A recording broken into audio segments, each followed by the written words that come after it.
تو عمران خان کو یہ کمٹمنٹ دی گئی کہ کیونکہ جو پولیٹیکل ایلیٹ ہے یعنی شریف زرداریز، یہ چور ہیں، یہ ڈاکو ہیں، انہوں نے پاکستان کے ساتھ بالکل اچھا نہیں کیا، یہ عمران خان صاحب کے دماغ میں بات ڈال دی گئی۔ اب وہ عمران خان صاحب کی عقل کل ہے کہ 22 سال کی اسٹرگل کا دعویٰ کرتے ہیں، اور اس کے باوجود اگر ان کو کوئی یہ باتیں کر رہا ہے جو کہ اسٹیبلشمنٹ کر رہی ہے اور وہ مان گئے یہ باتیں، تو یہ ان کی مرضی ہے۔ وہ الگ بات ہے کہ جب اسٹیبلشمنٹ نے ہی ان کو یہ باتیں بتائیں کہ پنکی پیرنی کیا کر رہی ہے، عثمان بزدار صاحب کیا کر رہے ہیں، مانیکا فیملی کیا کر رہی ہے، یا آس پاس جو کرپشن کی داستانیں ان کو بتائیں، وہ عمران خان صاحب نے نہیں مانی، وہ بھی عمران خان صاحب کی اپنے عقل کل تھی، ٹھیک ہے۔ اب جب عمران خان صاحب یہ بات مان گئے کہ جی پولیٹیکل ایلیٹ کا صفایا اسٹیبلشمنٹ کر دے گی ان کی ریپوٹیشن گندی کر کے، اور عمران خان صاحب کو 10 سال راج کرنے کا موقع ملے گا پاکستان کے اوپر، عمران خان صاحب نے ڈھٹ کر کے مان لی اس چیز کو۔ حالانکہ اس بیچ میں بہت سی ایسی باتیں ہوئیں، عمران خان صاحب کو سب لوگوں نے سمجھایا کہ دھرنا دینا، جتھے اکٹھے کرنا، حکومت کو ایسے گرانا، یہ سب غلط ہے، یہ سب غیر آئینی ہے، یہ مہذب معاشروں میں، جمہوری معاشروں میں نہیں ہوتا، لیکن تب عمران خان صاحب کو صرف کرسی پہ بیٹھنا تھا، ٹھیک ہے جی۔ وہ دن بھی آیا 2018 کے اندر انتخابات میں دیکھا کہ ہر جگہ سے پانچ سیٹوں پہ عمران خان صاحب کھڑے ہوتے ہیں، ایک نیا ریکارڈ، 5 سے 5 سیٹیں عمران خان صاحب جیت جاتے ہیں۔ آوازیں آئیں، شور ہوا، RTS بیٹھ گیا، الیکشن ریگ ہو گیا، ہر الیکشن میں خیر یہ شور ہوتا ہے، اس شور کو بھی درگزر کیا گیا، اس شور کے اوپر بھی کان بند کیے گئے، عمران خان صاحب حکومت میں آ گئے، پروجیکٹ عمران خان صاحب نہ صرف لانچ ہوا بلکہ پروجیکٹ عمران خان صاحب کو وزارت عظمیٰ پر بٹھا دیا گیا۔ 1 سال گزرا، کوئی پرفارمنس نہیں تھی، عمران خان صاحب ان کی ٹیم فیل ہو رہی تھی، اسٹیبلشمنٹ نے اس لیے ان سے سپورٹ نہیں کھینچی، سپورٹ دی اپنی کہ پہلا سال ہے سیکھ جائیں گے۔ دوسرے سال میں کووڈ آ گیا، اسٹیبلشمنٹ نے پھر لحاظ کیا کہ اب سیکھ جائیں گے، ویسے بھی کووڈ آ گیا ہے، پوری دنیا میں مشکل چل رہی ہے، ہم کیا کریں۔ لیکن ایسے میں اسٹیبلشمنٹ کے اوپر، فوج کے اوپر کام کرنے کا دباؤ بڑھتا گیا، پرفارم کرنے کا دباؤ بڑھتا گیا۔ ہر ملک کا دورہ آرمی چیف صاحب کر رہے تھے، ہر ملک کا جو مالک ہے وہ آرمی چیف سے ملنا چاہتا تھا، عمران خان صاحب سے نہیں ملنے چاہتے تھے، کیونکہ عمران خان صاحب کی پرفارمنس ہی ایسی تھی۔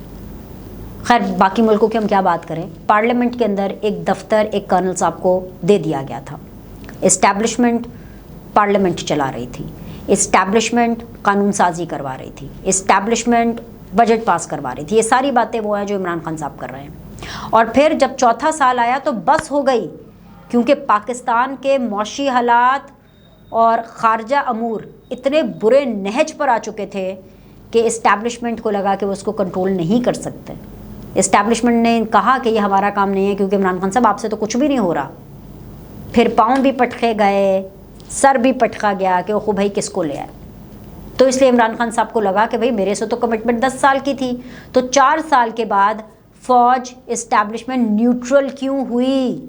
ووٹ آف نو کانفیڈنس کے نتیجے میں فوج نیوٹرل کیوں ہوئی؟ نیوٹرل تو جانور ہوتے ہیں، اسی لیے تو سیاسی انجینئرنگ کرنا خفیہ ایجنسیوں کا کام نہیں ہے۔ یہ آج عمران خان صاحب کو یاد آ رہا ہے، جب حکومت میں تھے تب انہی ایجنسیز کی اسی پولیٹیکل انجینئرنگ کی وجہ سے وہ آئے بھی تھے، اور اسی پولیٹیکل انجینئرنگ کو وہ اچھا سمجھتے تھے۔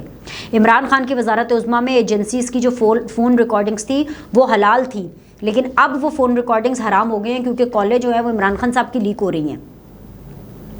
پارلیمنٹ چلانے کے لیے ایجنسیوں کا استعمال کرنے والے عمران خان صاحب جو ہیں وہ تنقید کر رہے ہیں اب کہ جو یہ پارلیمنٹ ہے یہ ایجنسیوں کا کام نہیں ہے چلانا۔ یہ ساری چیزیں عمران خان صاحب خود کرتے رہے ہیں، کیونکہ ان سے کمٹمنٹ یہ ہوئی تھی کہ 10 سال آپ کو دیے جائیں گے، لیکن ان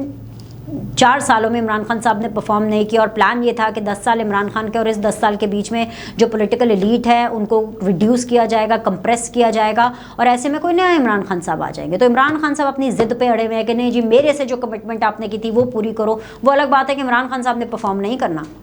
عمران خان صاحب کی پرابلم کیا ہے کہ عمران خان صاحب کی یہ پرابلم ہے کہ وہ دھرنا بھی اس لیے دے رہے ہیں، لانگ مارچ بھی اس لیے کر رہے ہیں کیونکہ ان کو الیکشن چاہیے، اور ان کو وہ والا الیکشن چاہیے جس کے اندر وہ جیتے، کیونکہ اس بات کی بھی تو کوئی گارنٹی نہیں ہے نا کہ الیکشن جب بھی ہو تو عمران خان صاحب بھی جیتیں گے، اور اگر عمران خان صاحب ہار جاتے ہیں تو کیا پتہ عمران خان صاحب یہ کریں کہ جی پھر سے دھاندلی ہو گئی،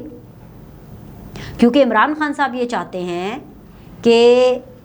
تمام تر اسٹیبلشمنٹ، تمام تر ادارے، تمام تر ایجنسیز ان کے لیے کام کریں، عمران خان صاحب کے لیے کام کریں، بلکہ ان کے حصے کا کام کریں. ان کو نہ صرف حکومت میں لے کر کے آئیں، ان کو جو ہے الیکشن میں بھی مدد کریں، ان کو وزارت عظمیٰ کی کرسی پر بھی بٹھائیں، اس کے بعد حکومت میں آ کر کے پارلیمنٹ بھی چلائیں، تمام بجٹس بھی پاس کرائیں، تمام تر جو معاملات ہیں، امور ہے جو پارلیمنٹ کے، وہ بھی وہ چلائیں. اور اس کے علاوہ حکومت میں عمران خان صاحب جب ہوں تو ان کی جو پولیٹیکل اپوزیشن ہے ان سے بدلہ بھی اسٹیبلشمنٹ اور فوج لے. اور فوج کیا کہہ رہی ہے، اسٹیبلشمنٹ کیا کہہ رہی ہے کہ بھئی ہم نیوٹرل ہیں، ہم نے اب سیاست میں نہیں آنا، یہ سیاستدان اپنے معاملات خود حل کریں، پارلیمنٹ کیسے چلانی ہے وہ سیاستدانوں کو دیکھنا چاہیے. اور صرف یہ فرمائش نہیں ہے نا عمران خان صاحب کی، پوری فرمائش عمران خان صاحب کی یہ ہے کہ اور اگر عمران خان صاحب حکومت میں نہ ہوں تو پھر اسٹیبلشمنٹ اپنی پوری توانائی استعمال کرے ان کو واپس حکومت میں لانے کے لیے. تو یہ جمہوریت کی جنگ، الیکشن کی جنگ، پاکستان کی جنگ، پارلیمنٹ کی جنگ نہیں ہے، یہ عمران خان صاحب کی اپنی ذاتی لڑائی ہے جس کو وہ پاکستان کی عوام کے اوپر مسلط کر رہے ہیں. اور اسی وجہ سے وہ اپنی فائنل کال بھی دینا چاہتے ہیں، اور اسی وجہ سے ان کو فوج کے ساتھ پرابلم ہے. اور میں آپ کو بتاؤں یہ کام، آخری چیز یہ کہ یہ کام صرف اور صرف عمران خان صاحب ہی کر سکتے ہیں کہ پہلے بھرے مجبے کے اندر اسٹیبلشمنٹ کی لان تان کرتے ہیں، ان کے ساتھ بد زبانی کرتے ہیں، گالم گلوچ کرتے ہیں، ان کے امیج کو ٹارنش کرتے ہیں، اپنے سارے راز افشا کر دیتے ہیں، جو حلال چیزیں ہوتی ہیں وہ حرام ہو جاتی ہیں، پھر اس کے بعد ان سے ملتے ہیں، ان سے نیگوسیشن کرتے ہیں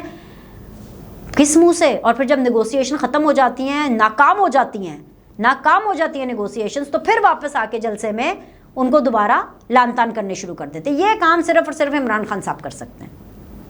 تو دیکھ لیتے ہیں جی زور کتنا بازوئے قاتل میں ہے. جو لاسٹ کال ہے، جو فائنل کال ہے، وہ بھی دیکھ لیں گے. آپ دیکھیں گے کہ منڈے کو عنقریب اس حوالے سے جو ہے مزید پیش رفت ہونا شروع ہو جائے گی، اور پھر دیکھیں گے کہ کون جیتتا ہے، عمران خان صاحب جیتتے ہیں یا ان کو لانے والے جیتتے ہیں، عمران خان صاحب جیتتے ہیں، ان کے سپورٹرز جیتتے ہیں، یا یہ سسٹم جیتتا ہے. اس ولاگ میں اتنا ہی. اگلے ولاگ میں آپ سے ملاقات کریں گے. لائک کریں، سبسکرائب کریں. سی یو سون.